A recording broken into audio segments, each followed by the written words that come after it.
¿Estamos listos? Ya, iniciamos entonces.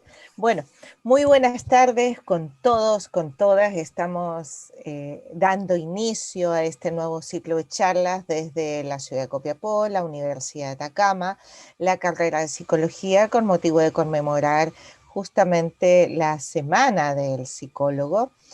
Decidimos hacer unas charlas con expertos. En este caso, tenemos un experto de la casa, un colega investigador que lleva a cabo varios proyectos. Es nuestro colega David Cuadra Martínez. Él hoy día nos va a hablar sobre ayuda al prójimo, consideraciones para la investigación e intervención psicológica educativa de la prosociabilidad. Bueno, David es psicólogo, magíster en psicología, con mención en psicología educacional. Es académico de nuestro departamento, tenemos un orgullo que esté con nosotros el día de hoy. Y también es el investigador responsable de un proyecto Fondesit. También él es integrante del comité de evaluación de subdirección de capital humano de la Agencia Nacional de Investigación y Desarrollo. Así que es un honor tenerlo hoy día acá, David, comentándonos sobre este tema tan necesario en la actualidad y es de la casa. ¿Qué más? Muchas gracias, David, por acompañarnos. Te comento que estamos saliendo en las diversas plataformas de las redes sociales, tanto en YouTube como en Facebook Live. Nos van a aparecer preguntas por ahí, así que ahí tú me vas a ir indicando cómo estamos. ¿Cómo estamos, David, esta tarde acá? Marjorie, muy bien. Gracias por la invitación a mis colegas, al departamento donde yo trabajo. Estoy contento de estar participando acá con ustedes y de poder comentarle el trabajo que voy a presentar ahora, que es sobre el comportamiento prosocial. Así que muchas gracias y gracias a las personas que están conectadas también. Ya, David, perfecto. ¿Te parece si cuando van apareciendo preguntas ahí las vamos contestando a todos los amigos, auditores, oyentes de todas las plataformas? Sí, Ya, sí, me gustaría que si es que hubiesen preguntas, que tú me pudieras interrumpir y poder hacerla para yo responder, sí, para que sea más perfecto. dinámico, sí. Muy bien, Bueno, entonces te escuchamos, David. sí, yo voy a compartir pantalla ahora y ahí tú me avisas si es que se visualiza. Sí, estamos perfecto. Colócalo en Ok, ahí se eso. ve, Ahí sí, ¿cierto? Perfecto, sí, por bien. supuesto, se ve perfecto, David. Bueno, yo voy a tratar justamente la temática que se titula Ayuda al prójimo, consideraciones para la investigación y la intervención psicológica educativa de la prosocialidad. Es un trabajo que hemos venido desarrollando con un equipo de colegas y de amigos también, y en este momento me gustaría mucho poder compartir estos resultados, estos hallazgos que son bastante recientes, y espero que les sean útiles a los que están interesados en la investigación y también a los que están interesados en la intervención psicológica. Quiero partir señalando que el comportamiento prosocial hoy en día se tipifica como un comportamiento muy positivo del ser humano y fundamental para resolver problemáticas socioambientales actuales que hoy en día están desafiando la subsistencia de la humanidad. Y aquí me refiero principalmente, por ejemplo, al cambio climático o a las amenazas en términos de salud que en este momento impactan a la humanidad, como las dos pandemias que han emanado a este siglo XXI, el H1N1, el COVID-19. Son los comportamientos prosociales, esos comportamientos de solidaridad que están orientados a ayudar a las otras personas, los que probablemente van a aportar para poder llegar a resolver adecuadamente estas dificultades. El comportamiento prosocial, además de ser un comportamiento altamente positivo, para lo que yo le acabo de señalar, también hay bastantes investigaciones que lo han relacionado con la salud mental. Es decir, que aquellas personas que se orientan solidariamente, aquellas personas que se han abocado a ayudar al prójimo, despliegan un mayor bienestar subjetivo, mayor satisfacción vital, en general una mejor salud mental. Y en contextos educativos también se ha encontrado bastante evidencia de que los estudiantes muestran un mayor desempeño académico en la medida que se comportan prosocialmente. Y los climas sociales escolares también se ven afectados, impactados positivamente. Acá tengo una imagen del COVID-19, que es un poco lo que yo le estaba comentando, donde Alvis, ¿cierto?, presenta evidencia bastante actual de cómo el comportamiento empático, solidario o de ayuda podría ser una de las soluciones importantes para poder mitigar la amenaza pandémica que hoy en día nos afecta. Sobre todo porque las personas que son más prosociales se orientan mucho más a incorporar las medidas de protección frente a la pandemia. Y no solo pensando en ellos, sino que pensando en los demás. A través de este trabajo me voy a orientar en base a tres grandes preguntas. La primera pregunta es, ¿qué es el comportamiento prosocial? Espero un poco más adelante poder desarrollar esto para que se pueda entender bien que esta palabra que nosotros utilizamos coloquialmente, que es ayudar, ¿cierto? Ayudar a los demás, desde una perspectiva ya más técnica y científica, ¿qué implica ser prosocial?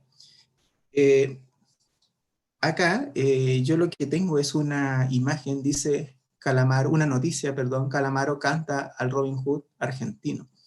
Precisamente Andrés Calamaro compuso una canción, Mi Mafia, y la compuso pensando en la biografía de un joven argentino, al cual le denominaron Robin Hood porque robaba, tenía un comportamiento delictivo, pero sin embargo, a partir de lo que él robaba, él entregaba a los más necesitados de su población parte del botín.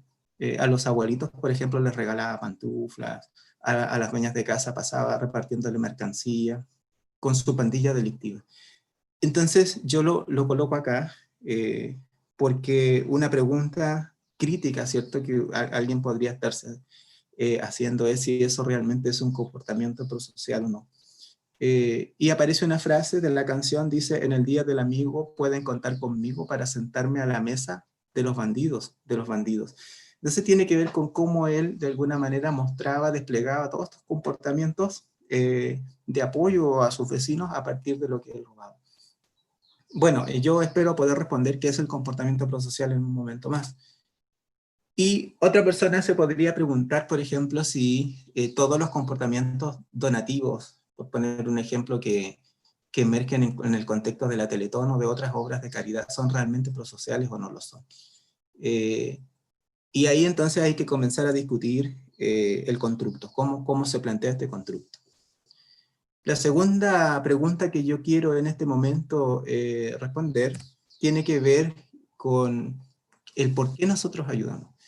¿Qué hace que las personas ayuden? Incluso en algunas circunstancias, como lo muestra esta fotografía, ¿cierto?, del aluvión del 2015 en Atacama, donde un grupo de personas se despliega para ayudar a otras, incluso arriesgando la propia vida. Entonces, la gran pregunta es, ¿qué hace que nosotros ayudemos? Hay algunas respuestas. Por ejemplo, tenemos al prestigioso doctor Zimbardo, que él, a partir de los estudios clásicos que él realizó, por ejemplo, en la cárcel de Stanford, el experimento social de asunción de roles, él desarrolla después toda una propuesta de cómo nosotros podemos, de alguna forma, mostrar comportamientos más prosociales. Y él apela principalmente al contexto, es decir, hay condiciones contextuales y sociales que podrían, de alguna manera, hacer que las personas sean más bondadosas o que incluso se produzca lo que él denomina como un efecto Lucifer. Es decir, personas que en lo común son bastante bondadosas cuando se incorporan en un contexto que tiene condiciones demasiado negativas, podrían llegar a transformarse en Lucifer, como dice él. A partir de eso, él tiene una propuesta bien interesante de aquello. Esta fotografía que está acá tiene que ver con su teoría de heroísmo y dice cualquiera de nosotros puede ser héroes. Es una estrella que está colgada en la pared de la casa de Piel Zimbardo. Y la última pregunta que yo quiero responder es cómo se desarrolla sistemáticamente este comportamiento. Sistemáticamente implica estrategias pensadas, o sea, estrategias planificadas. ¿Cómo podemos lograr entonces, siendo el comportamiento prosocial tan relevante, ¿cierto? En muchas dimensiones, ¿cómo podemos hacer? ¿Qué debemos hacer? Para que, por ejemplo, como dice esta noticia, la noticia habla un poco de la relación, en este caso, entre la solidaridad y la solución o la mitigación del impacto pandémico, y por otro lado el egoísmo. Entonces la noticia se pregunta acá, ¿en qué bando estamos? Es un poco así como se titula esta noticia, ¿en qué bando estás tú? ¿En la línea de los solidarios, en los que están apoyando para que grupos sociales vulnerables afectados por la pandemia puedan salir adelante, o en los grupos más egoístas? ¿Estás ahí? Un poco eso es la noticia. Entonces la pregunta es, ¿qué haría? ¿Cómo lo hacemos para que definitivamente podamos avanzar con este tipo de comportamiento, pero de una manera más sistemática? Apelo ahí a la enseñanza y al aprendizaje en contextos educativos, ¿cierto? Y acá, por ejemplo, hay otra posible respuesta a lo anterior. Dice, este es una publicación en las redes sociales, en un Facebook, y dice, no importa cómo los lleves, pero no los abandones. Entonces alguien que publicó esta fotografía, que tiene una conciencia ecológica de protección hacia los animales, a partir de su declaración, de su comentario, ¿cierto? De alguna manera pretende, da un consejo, está dando el consejo de que no abandonemos a los animales. Y es una propuesta un poco intuitiva, ¿cierto? De esta persona que publica en las redes sociales, que al fin y al cabo está pensando que si él aconseja que no abandonemos las mascotas, probablemente las personas no la van a abandonar. Entonces, lo que quiero hacer yo de aquí hacia adelante es tratar de discutir esto, o sea, cómo podemos desarrollar herramientas sistemáticas para poder desarrollarlo en la intervención psicológica. Y partamos por la definición. ¿Qué es el comportamiento prosocial? ¿Cuándo realmente estamos frente a un tipo de comportamiento prosocial? Y la literatura en general lo que hace es definir el comportamiento prosocial como un comportamiento positivo, como lo señalé yo anteriormente, que es voluntario, y el centro de la definición de este concepto es apoyar, ayudar, entregar confort, etcétera, a una o más personas. Lo que va a implicar, haciendo una definición más precisa, va a implicar que tú tengas que dar algo. O sea, la persona que es prosocial va a tener que ceder algo: tiempo, recursos, energías. En segundo lugar, a partir de esa entrega, implica también un autosacrificio, porque tú cedes de ti algo. Y por último, también va a consignar un razonamiento moral. Es decir, que cuando la persona toma la decisión de ayudar a una o más personas, esta decisión está fundada en un razonamiento moral.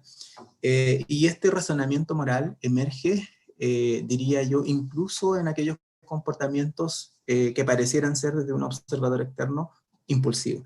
Aún así, hay un razonamiento moral. La persona juzga si realmente es adecuado o no es adecuado proporcionar esta ayuda.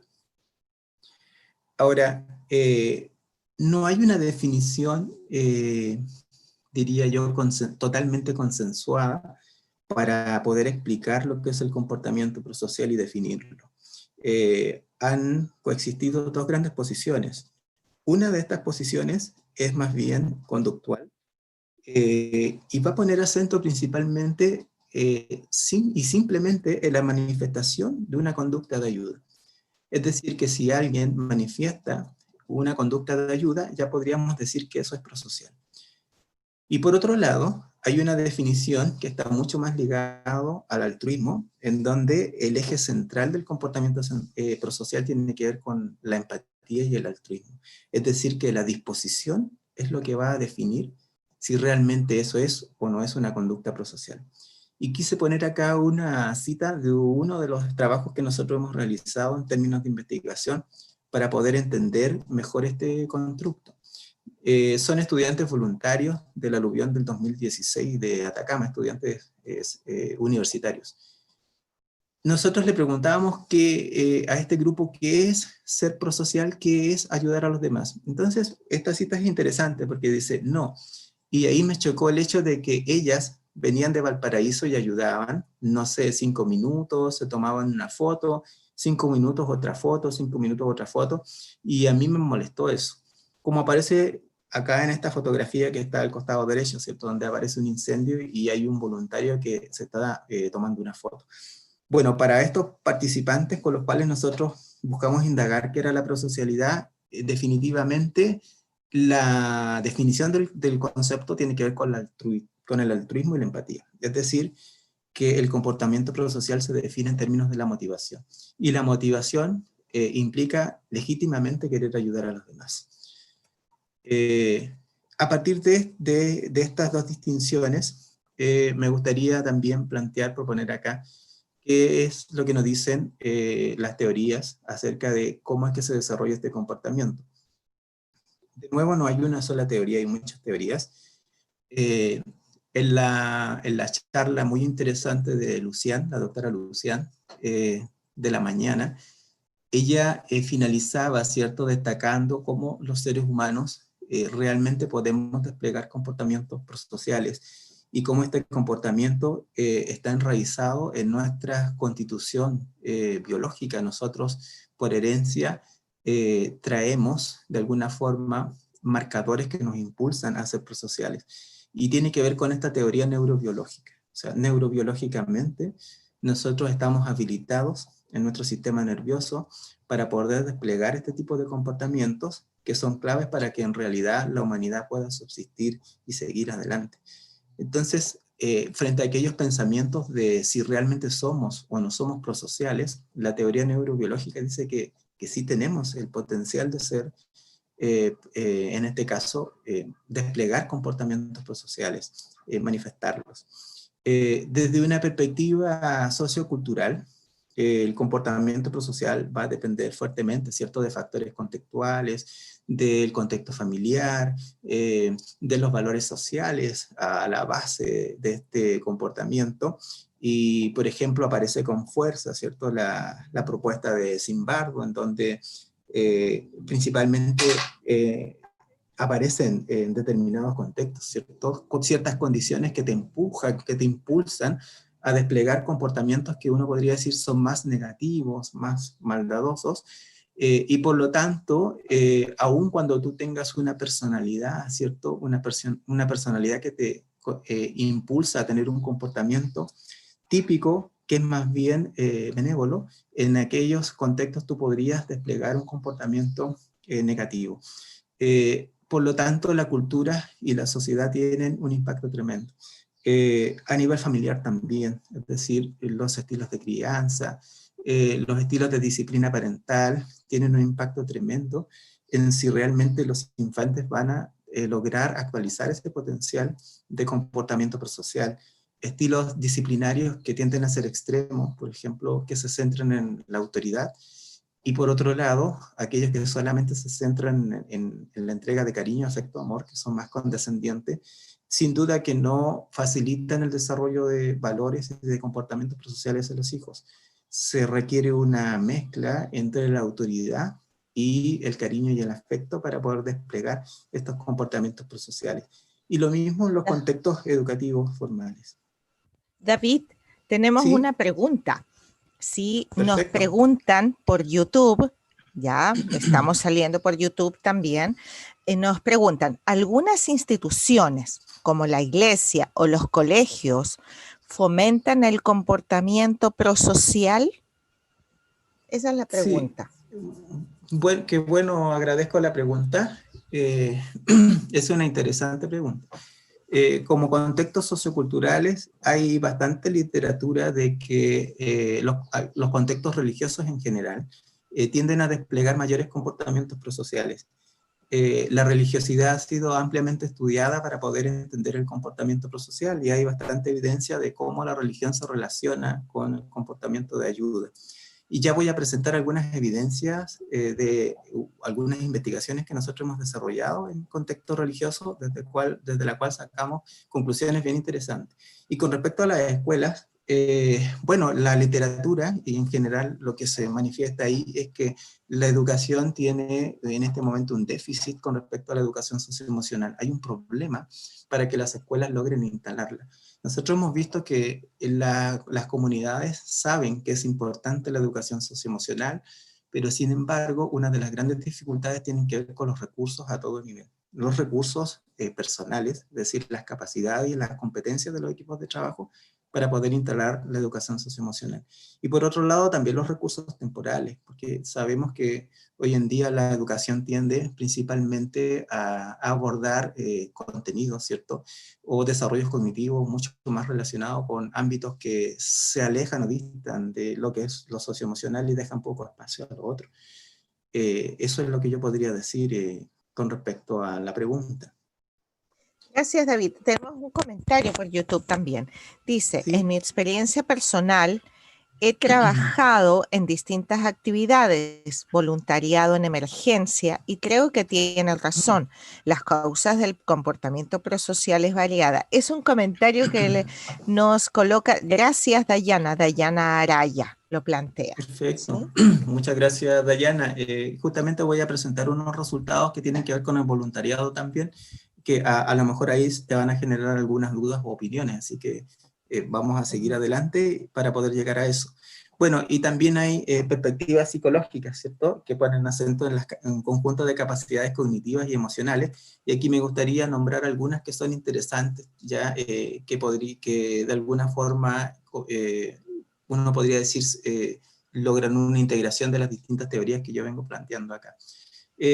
Se ha destacado con mucha fuerza la relación entre gratitud y prosocialidad, es decir, personas que tienen mayor gratitud se orientan más prosocialmente.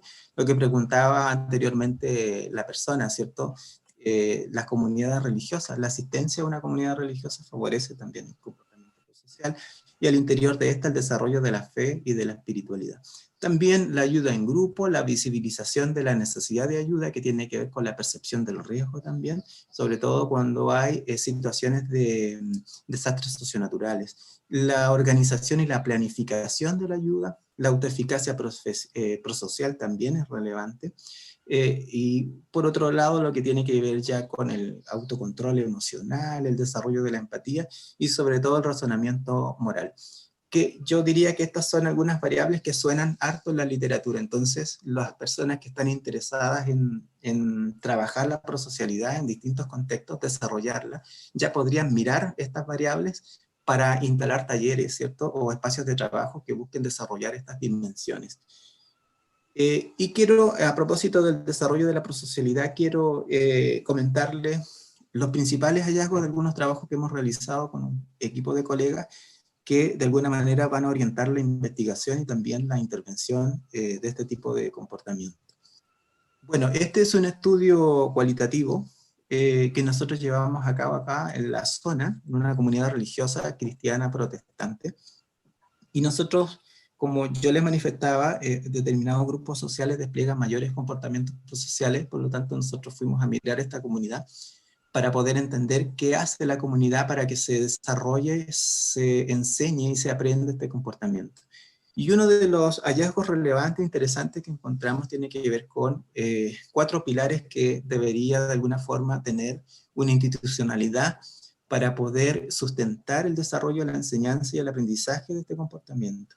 La primera dimensión es organizacional. En esta comunidad religiosa, explícitamente, hay valores, hay normas, reglas, principios que tienen que ver con el ser buen cristiano, y como eje o como núcleo del ser buen cristiano tiene que ver justamente con el ser solidario o ayudar al prójimo.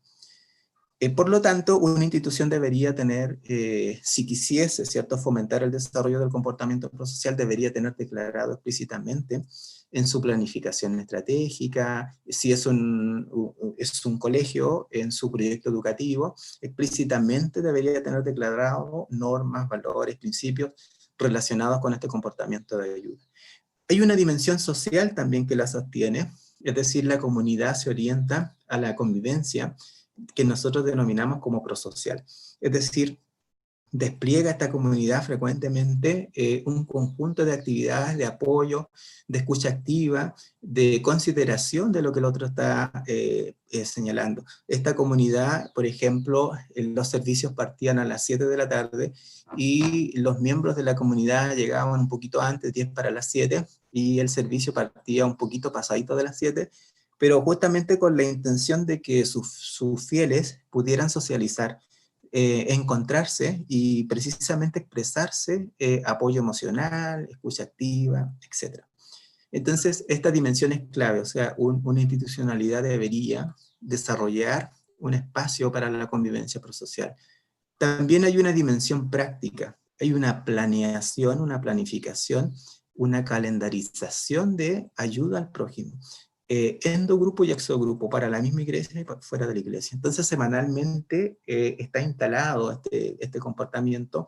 Se organizan para visitar cárceles, se organizan para visitar hospitales, se organizan para entregar ayuda de tipo material, mercancía, etcétera, a vecinos o a los que de alguna manera están acudiendo a la iglesia.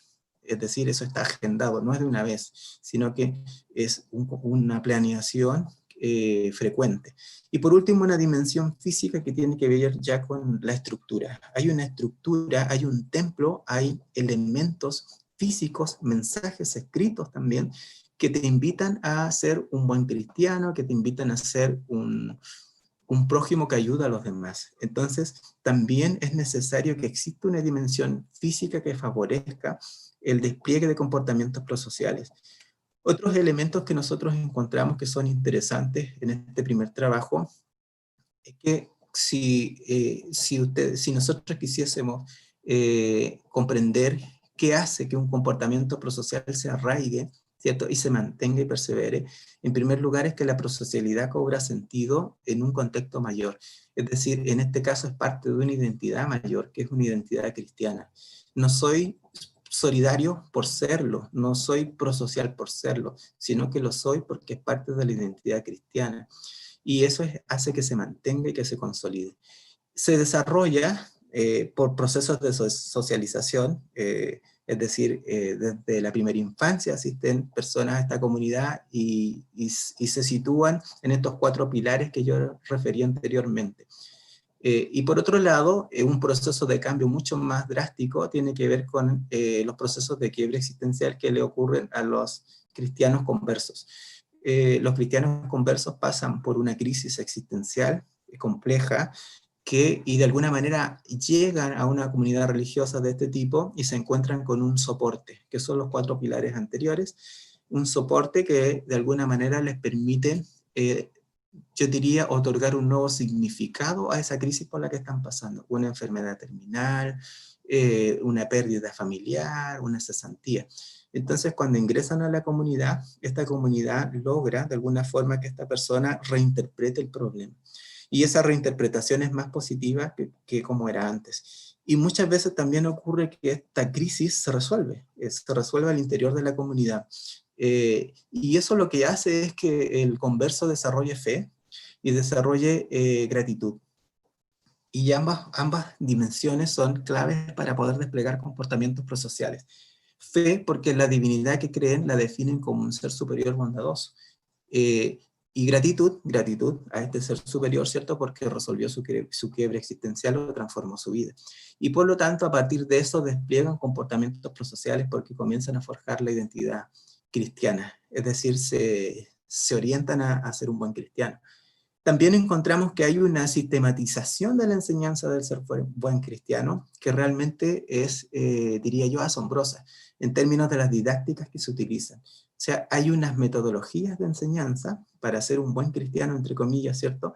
Que realmente están asociados a procesos de reflexión, a procesos de análisis, a procesos de procesamiento de la información por múltiples canales, a través de canciones, a través de lecturas, a través de casos que podríamos decir son problemáticas sociales que llevan a la comunidad para que a partir de la escritura lo puedan analizar.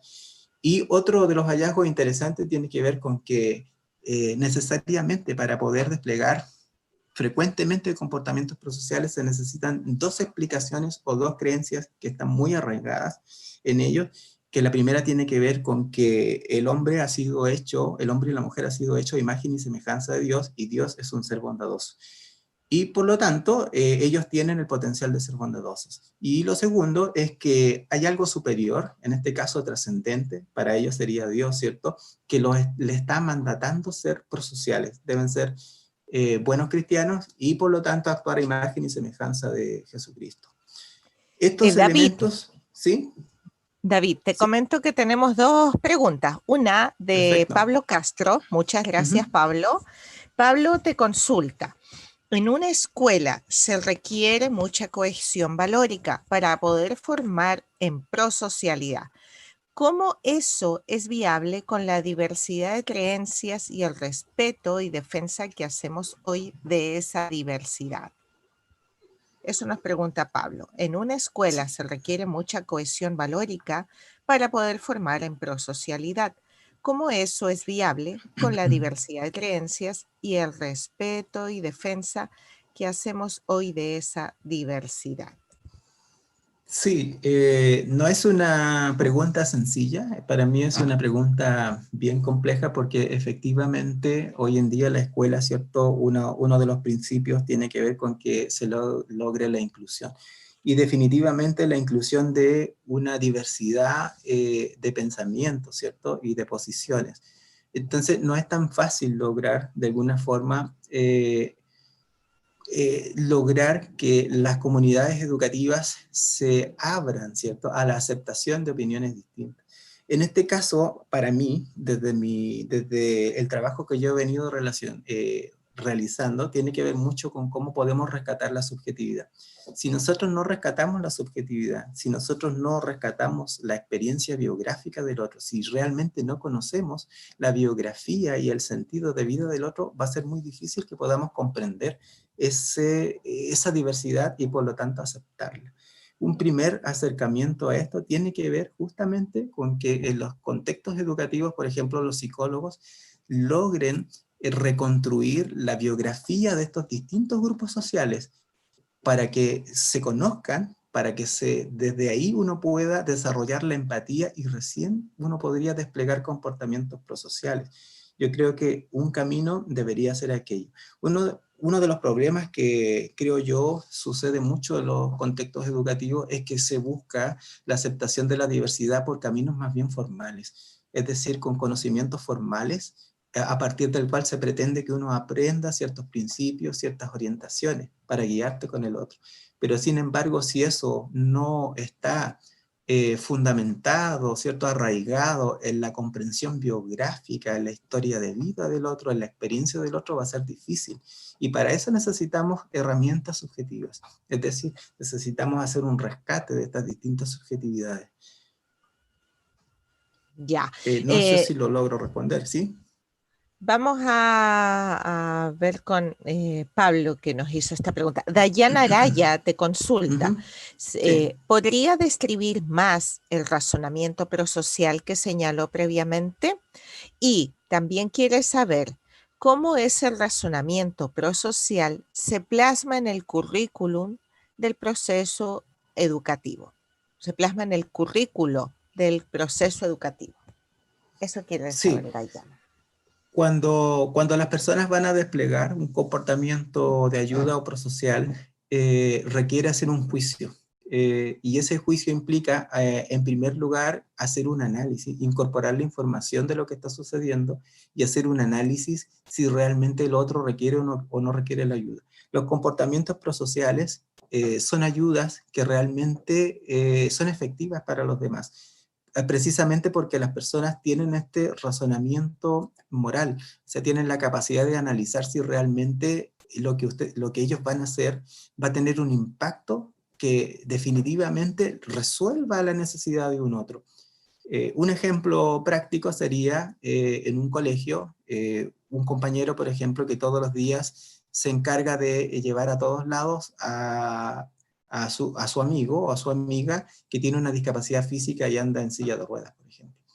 Y resulta que su amigo o su amiga realmente sí podría desplazarse por muchos espacios, pero sin embargo, el compañero insiste en que tiene que llevarlo porque definitivamente al hacerlo se siente que está haciendo un bien al otro.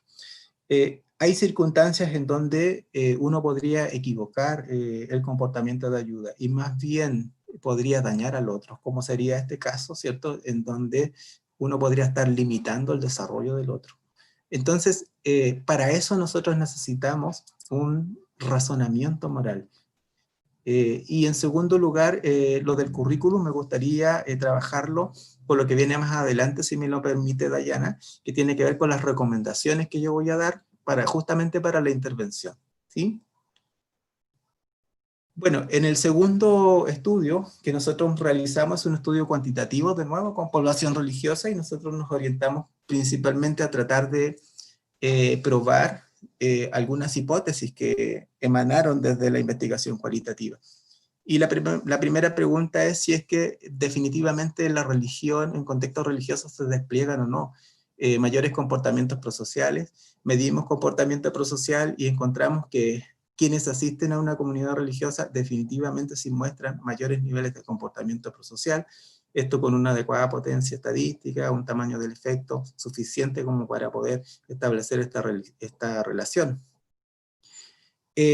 También nos preguntábamos si es que la prosocialidad se daba principalmente para el endogrupo. Eso es una pregunta interesante y tiene que ver con el ejemplo anterior, el ejemplo de el joven al cual Andrés Calamaro le compuso una canción en Argentina, el Robin Hood argentino.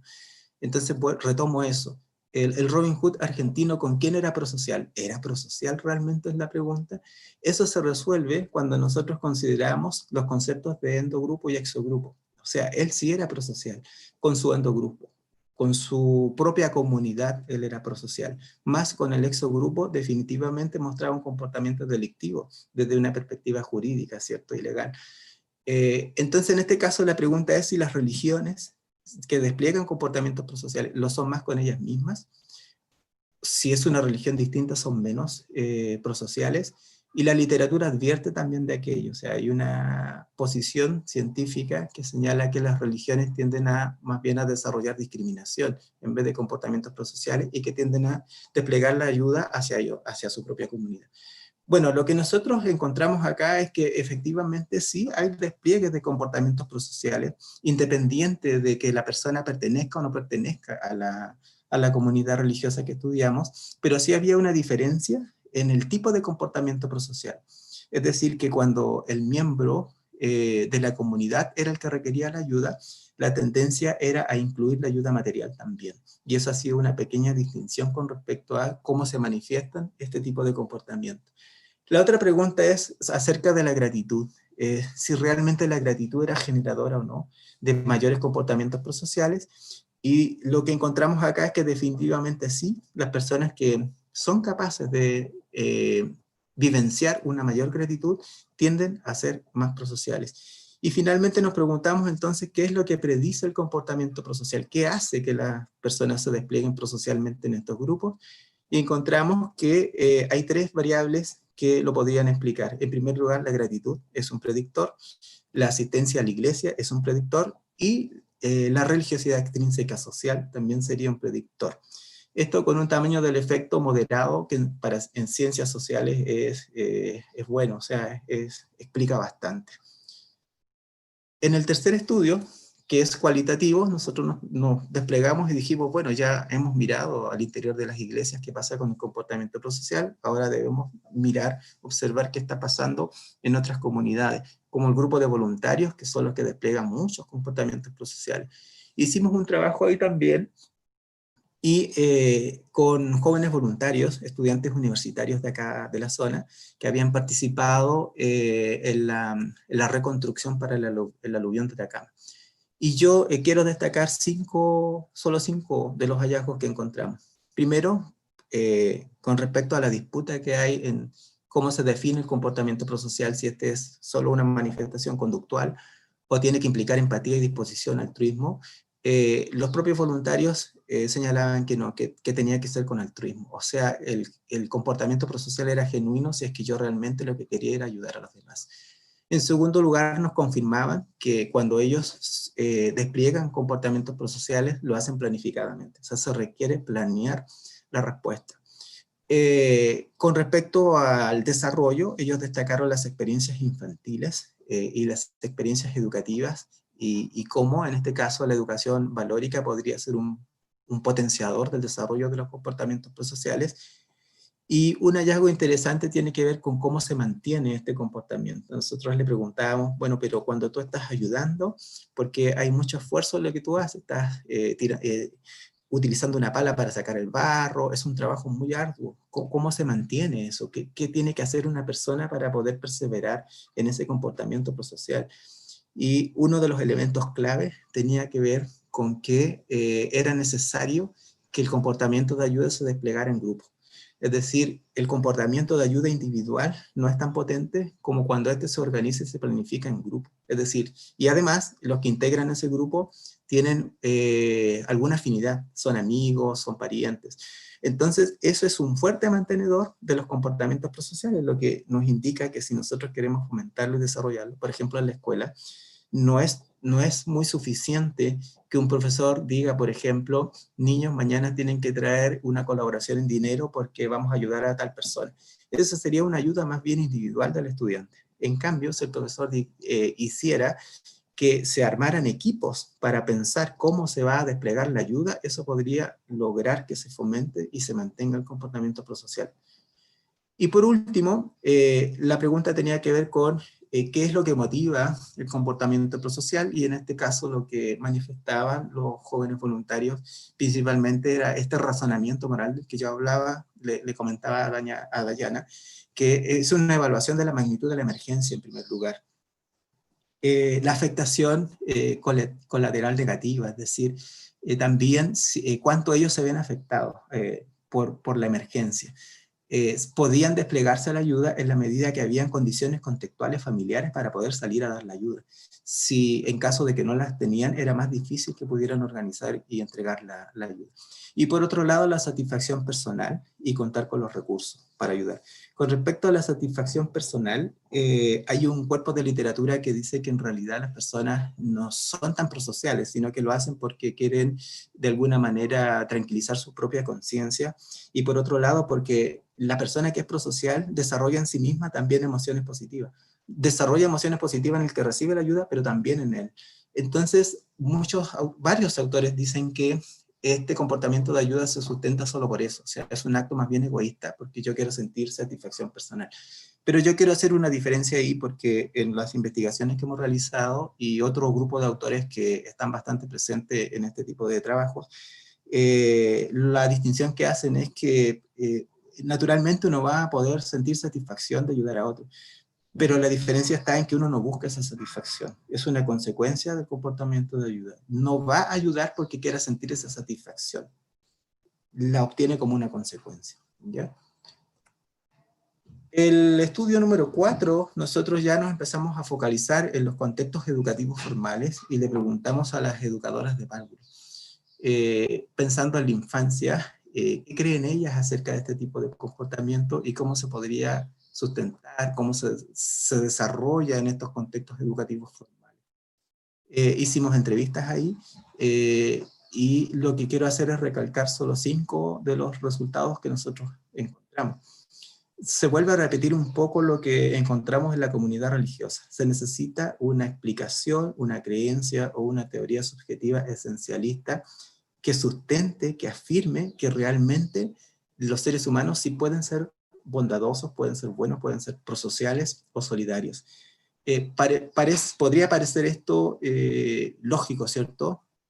O curioso también, de pensar así. De alguna manera yo lo digo porque hay comunidades que creen que el ser humano definitivamente no es bondadoso, o personas que creen que no es bondadoso, y que el ser humano es un ser dañino. Entonces, bajo ese prisma, bajo esa creencia, es muy difícil que los que tienen roles educativos, formadores, puedan fomentar el comportamiento prosocial. Entonces aquí ya de nuevo nos advertían de que era necesario creer en que realmente las personas sí pueden ser prosociales. Y en este caso confirmaba lo anterior. depende del desarrollo evolutivo, depende de la educación formal, depende de la educación en familia, y sobre todo de la educación que despliegan ellas como educadoras y la educación que entregan los padres. ¿Cómo lo hacen ellas para enseñar? ¿Qué es lo que nosotros encontramos y observamos? Bueno, principalmente es un tipo de educación, diría yo, menos sistematizada, más intuitiva, e incluso desde sus propias perspectivas, este tipo de formación debería instalarse en un contexto más natural. Y por lo tanto no debería sistematizarse tanto. En lo cotidiano es donde se debería aprender el comportamiento prosocial, en el juego de los niños, etc. ¿Y qué lo obstaculiza según las educadoras de párvulos? Bueno, el tipo de dinámica familiar en la que se inserta el hijo podría ser un obstaculizador también. Y como le señalaba, en la didáctica habría un predominio, ¿cierto? Un predominio de prácticas que son más bien de la convivencia diaria y no tan sistemáticas o planificadas. Y el último estudio que yo les quiero comentar tiene que ver con, ya nos preguntamos, ok, pero entonces, ¿qué hacemos para desarrollar el comportamiento prosocial? ¿Por dónde podríamos partir?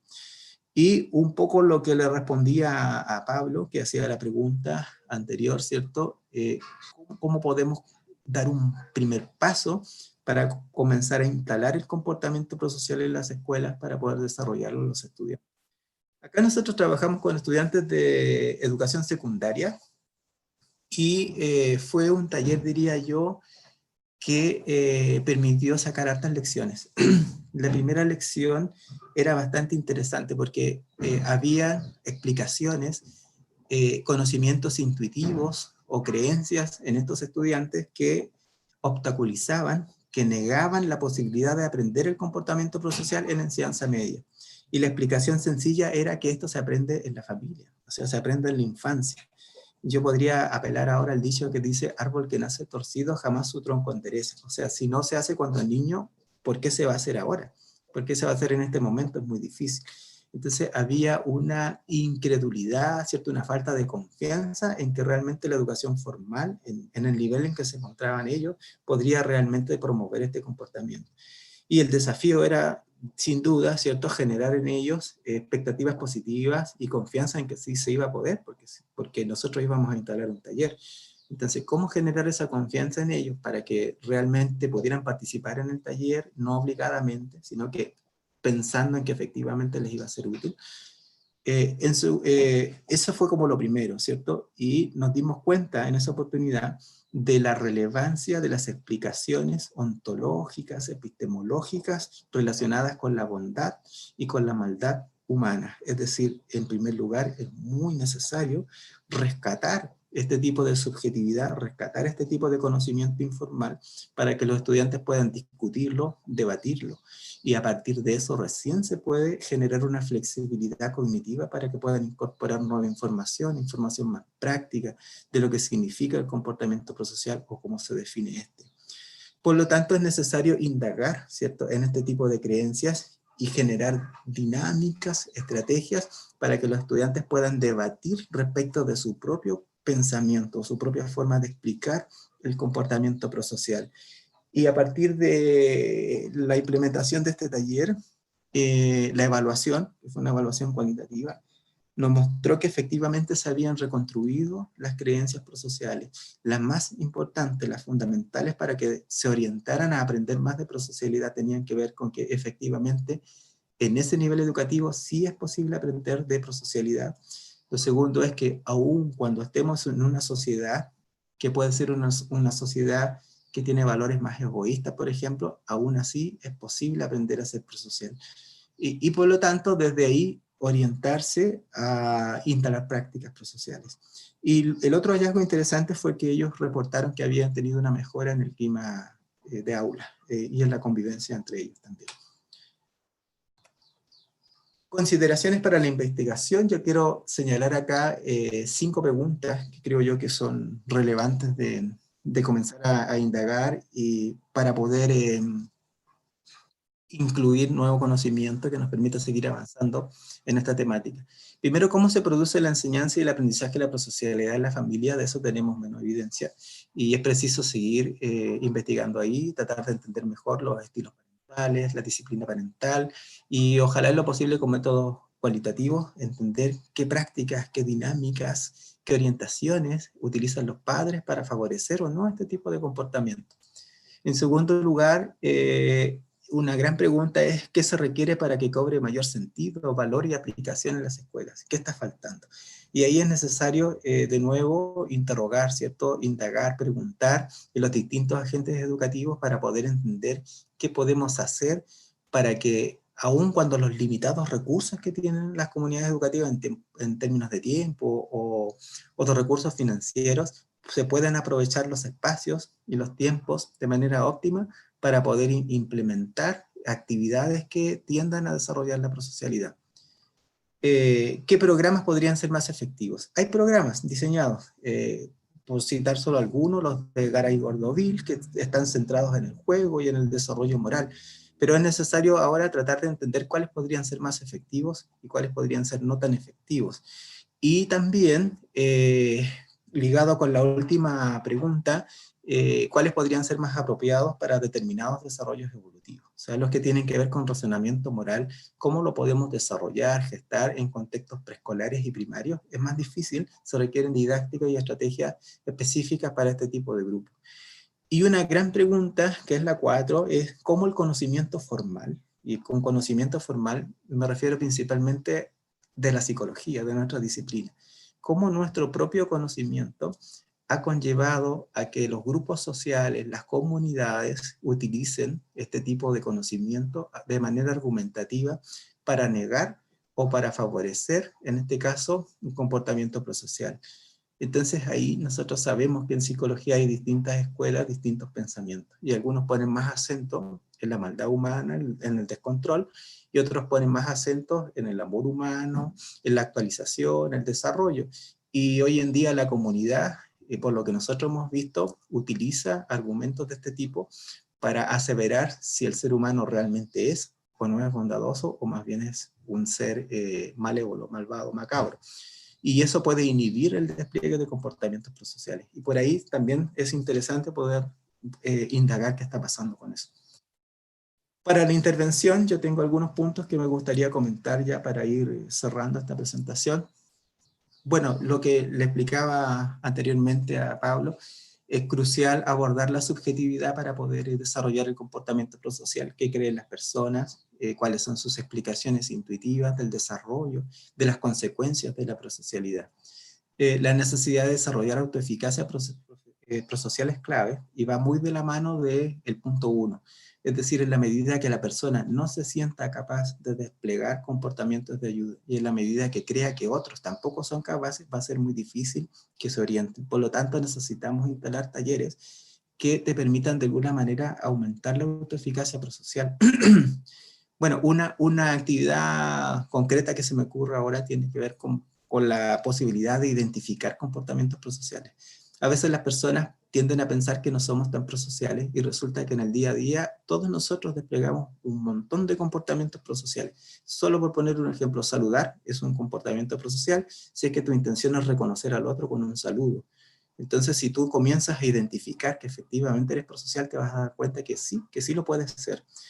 El punto 3 es la necesidad de generar un contexto que reúna los 4 pilares que señalé antes. O sea, cualquier institución debería tener estas bases, estos fundamentos, si quiere desplegar comportamientos prosociales, que tiene que ver con la filosofía, los valores, las normas prosociales, instalar espacios para que la comunidad pueda convivir, las prácticas de ayuda que deben ser sistemáticas en las escuelas. No basta con que la ayuda sea solo para la Teletón. Así como hay en las escuelas un calendario de onomásticos y de celebraciones, debería haber un calendario de ayuda prosocial también. Y también deberían haber espacios y símbolos que te inviten, ¿cierto?, a ser prosocial.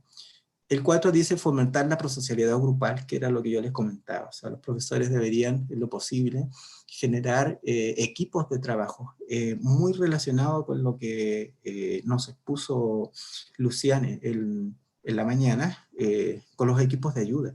sea, lograr instalar equipos de ayuda es clave. ¿Para qué? Para que se pueda mantener el comportamiento prosocial. Y el 5 tiene que ver con cómo desarrollamos en los profesores una mayor conciencia, ¿cierto?, de la relevancia de la sistematización de la enseñanza y aprendizaje del comportamiento de ayuda. Porque si tú le preguntas a los profesores, ellos saben que es importante la educación socioemocional, ellos son conscientes de aquello. Pero sin embargo, donde empiezan a haber algunas dificultades, tiene que ver en las herramientas para poder sistematizarlo, ¿ya? Y por lo tanto, es importante que ellos sepan que no porque el concepto ayuda, nosotros lo usemos en la vida cotidiana, entonces también eso solo debería aprenderse en la vida cotidiana. Necesitamos que ellos entiendan que se deben planificar actividades específicas para aquello. Los psicólogos pueden proporcionar manuales, dípticos, guías, talleres de actividades para que los profesores puedan desarrollar en los estudiantes la gratitud, el pensamiento ecológico, la espiritualidad, el razonamiento moral, la empatía, que son predictores mencionados frecuentemente en la literatura del comportamiento prosocial. Y por último, considerar en la intervención para el desarrollo de la prosocialidad la importancia de que la prosocialidad cobra sentido en tu propia vida, ¿cierto? Cuando está integrada, diría yo, en algo más trascendente, en algo mayor, que era lo que encontrábamos en la comunidad cristiana. No es ayudar por ayudar, es ayudar porque esto tiene un sentido. Yo ayudo al planeta porque tengo un pensamiento ecológico. Yo ayudo al otro porque mi identidad cristiana me lo dice. Entonces necesitamos que cuando se enseñe, se instale este comportamiento, las personas logren reflexionar en cómo lo van a integrar en su propia vida, para que desde ahí lo puedan desplegar con un sentido. ¿Ya? Bien, quiero cerrar con esta frase que dice: la prosocialidad es el pegamento social que ha permitido la subsistencia de la humanidad hoy, y más que nunca es parte de la solución de los graves problemas socioambientales que nos amenazan, un poco para motivarlos a los investigadores y también a los interventores a considerar su relevancia. Y si hubieran más preguntas, bueno, estoy dispuesto a tratar de responderlas. Hoy, la verdad, David, que muy, muy interesante tus estudios, que no es uno solo, son varios, que nos has mostrado. Y bueno, tenemos una pregunta justamente, David, uniendo tu tema con la ponencia anterior que hablaba de la responsabilidad social universitaria. Entonces, la pregunta dice: ¿cómo podemos potenciar la prosocialidad en el espacio universitario? En la charla anterior hablamos sobre la responsabilidad social universitaria y el análisis apuntaba a la prioridad en la formación técnica por sobre elementos sociales, siendo la prosocialidad un elemento clave para poder desarrollar a estos elementos. Entonces nos preguntan, ¿cómo podemos potenciar la prosocialidad en el espacio universitario, David? Sí, bueno, ahí yo creo que hay varias respuestas. Voy a partir por la que está más ligada al cuerpo académico. Yo creo que desde la perspectiva académica, sin duda que los planificadores de la formación profesional pueden incluir la solidaridad, el pensamiento ecológico, el comportamiento prosocial, como parte del perfil de egreso de los futuros profesionales, como parte de las competencias que tienen que desarrollar estos profesionales, o incluso dentro de los programas formativos mismos. O sea, los académicos pueden generar en sus espacios de formación profesional discusiones sobre la temática, incluirla como parte de sus actividades académicas para poder desarrollarlas en los estudiantes. Ahora, ojalá, ¿cierto?, no solo la educación universitaria lo incluyera como una de las competencias que se deberían desarrollar en la formación profesional. Los profesionales son claves hoy en día para la solución de los problemas socioambientales. Por lo tanto, el tipo de formación que estos reciban va a marcar la diferencia en si efectivamente van a desplegar prácticas profesionales que definitivamente sean un aporte para el desarrollo de la humanidad, o que no lo sean, o que sean menos. Desde una perspectiva, diría yo, más de convivencia universitaria, también se necesita generar ahí políticas que tengan relación con los comportamientos de ayuda al prójimo, los comportamientos que son más solidarios. Entonces, al interior de las universidades pueden haber unidades que en sus valores, en su filosofía, integren la ayuda al prójimo, la ayuda a los demás. Generalmente la ayuda en los contextos, lo decía yo, por ser esta palabra de uso muy coloquial, se tiende a pensar que no se requiere mucho sistematizar ni pensar cómo instalarla. Pero espero que con la presentación se entienda que en realidad es algo complejo. Implica un razonamiento moral que requiere prácticas sistemáticas de enseñanza y de formación. Entonces, desde esa perspectiva, es necesario que la ayuda al interior de las universidades, las unidades mucho más vinculadas, por ejemplo, con la inclusión, con la convivencia al interior de las universidades, sepan y entiendan que realmente se requieren de planificaciones y prácticas sistemáticas de esto. Y por otro lado, en el cuerpo del estudiantado exactamente lo mismo, o sea, los estudiantes pueden organizarse, ellos tienen centros de alumnos, y también podría ser muy relevante que ellos pudieran discutir al interior de sus centros de alumnos en cómo definitivamente están desplegando los comportamientos de ayuda. Cuando ocurren situaciones sociales complejas, crisis como desastres socionaturales, como epidemias, comúnmente es la juventud la que sale mucho más a las calles a ayudar a los demás. Es decir, que los jóvenes tienden a desplegar un conjunto de comportamientos prosociales muy altos. Entonces, desde esta perspectiva sería interesante cómo ellos podrían ya comenzar a sistematizar al interior de las universidades este tipo de comportamiento para hacerlo más extensivo aún. Perfecto. Gracias, David. David, tenemos una pregunta de Axel Alcayaga. ¿Sí? Dice, profesor David, buenas tardes. ¿El aprendizaje-servicio puede ser una estrategia para el desarrollo de la prosocialidad, tanto a nivel de educación superior como escolar? Y también te manda felicitaciones por la presentación y la claridad, que todos coinciden en eso. Cuéntanos, David, Axel, para responderle a Axel.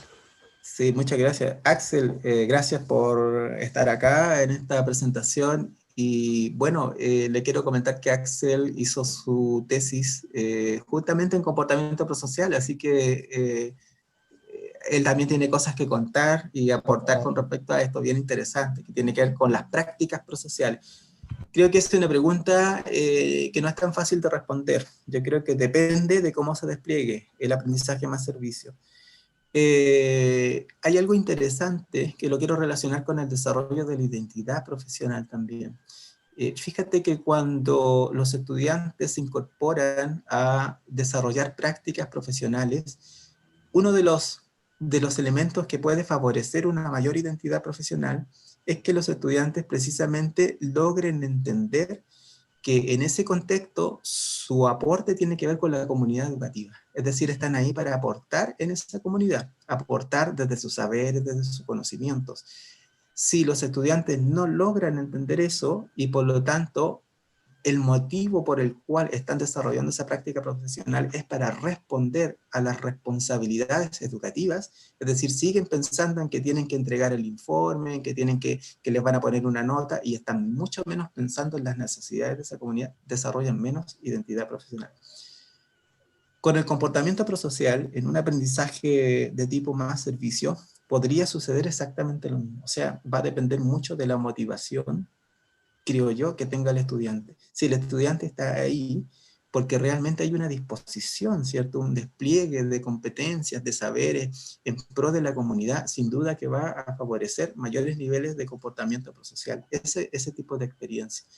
Pero sin embargo, si los formadores de profesionales no logran que sus estudiantes se den cuenta que en realidad están en esa práctica más servicio, no solo porque tienen una responsabilidad en términos de calificaciones, sino que fundamentalmente porque tienen que colaborar con la comunidad. Eso podría favorecerlo. Si no es así, es probable que se desarrolle mucho menos, mucho menos. Perfecto. Tenemos otra pregunta por acá de Paula Barraza. Dice, la mayoría de los estudiantes chilenos no comprenden lo que leen y hoy les estamos solicitando además que sean pensadores críticos, prosociales, creativos, etc. Hay algo que no cuadra. Estoy de acuerdo que con el valor de la fraternidad y la prosocialidad, pero debemos ser conscientes de que están insertos en una sociedad individualista y competitiva. Hay una incongruencia, dice Paulo ahí.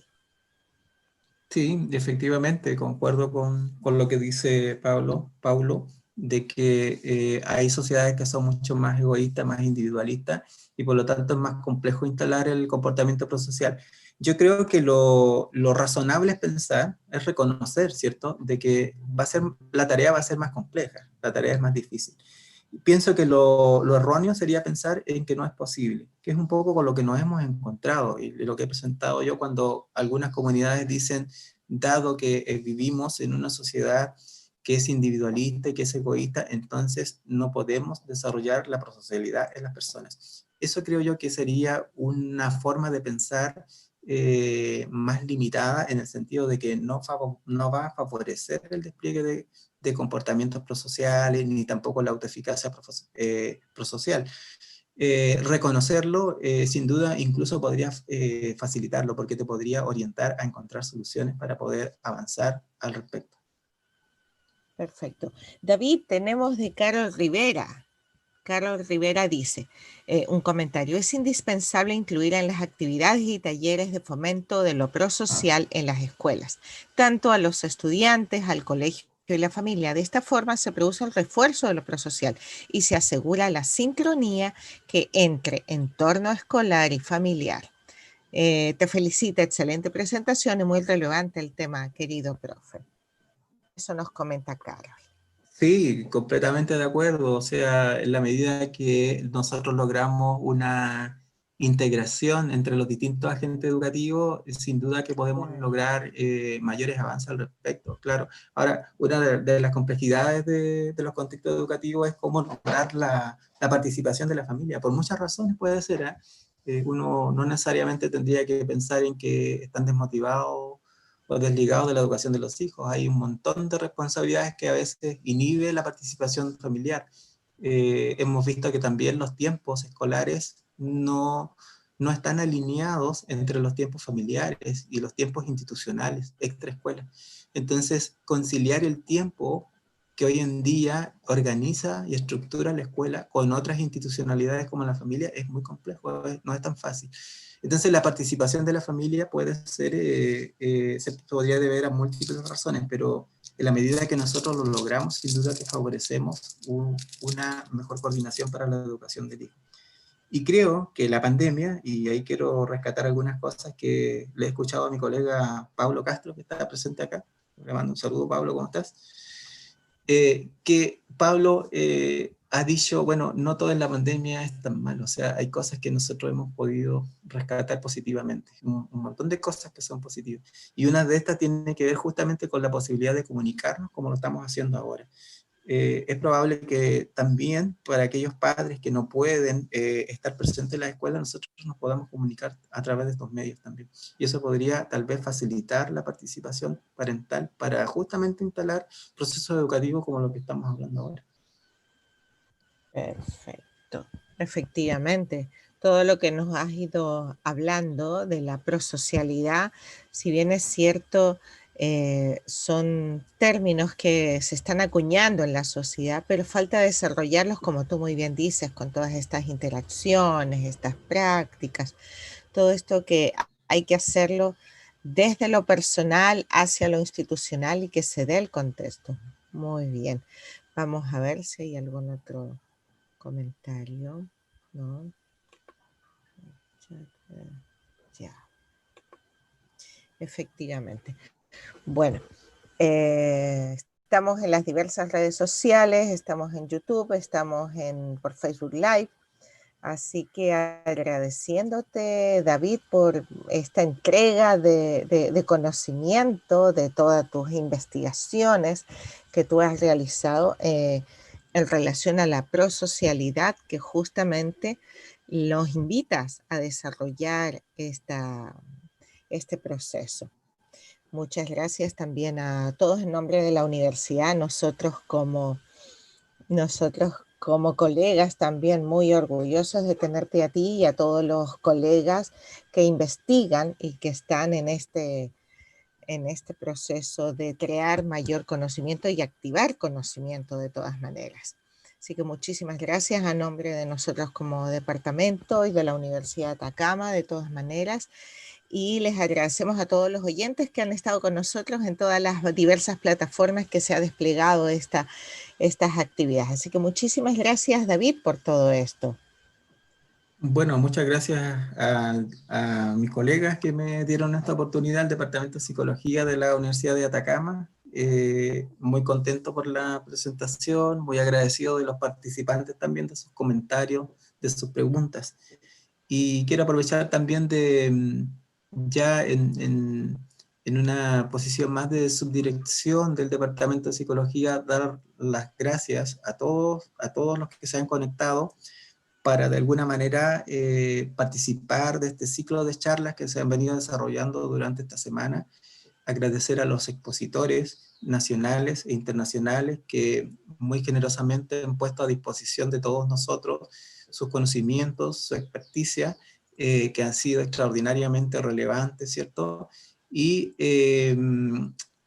también destacar la labor de, yo creo, de los equipos de trabajo, ¿cierto? Que de alguna manera han favorecido que se puedan gestar este tipo de instancias. Así que muchas gracias a todos.